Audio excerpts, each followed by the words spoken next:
পেশাদার আমি ক্রিকেট খেলছি, আপনার দলের আমি ওপেনার বোলার ছিলাম। আমি মাসুদ বিপ্লব। আমার প্রশ্ন হচ্ছে, সনদ সংবিধানে অন্তর্ভুক্ত হয়ে দেশ পরিচালনা করবে না সনদ অনুযায়ী দেশ পরিচালিত হবে?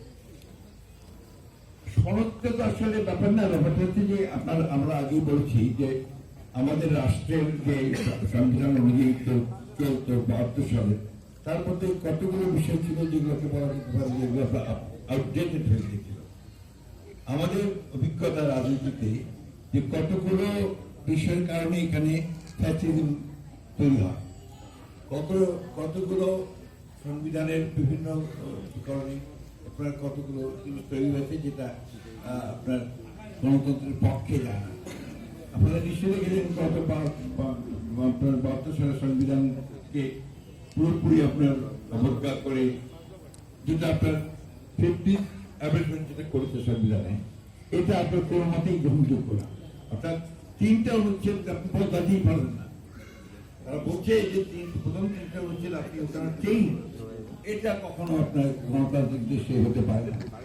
এমনি পার্লামেন্ট ইজ সভারেন, যখনই আপনার পার্লামেন্ট নির্বাচিত হলো সেই পার্লামেন্টটা হয়ে গেল সভারেন, পরের যে পার্লামেন্ট নির্বাচিত হবে সেটা আবার হবে sovereign. And if that parliament wants to amend any article of the constitution, they can do it. করতে পারে, এটা হচ্ছে স্বীকৃত গণতান্ত্রিক বিধি।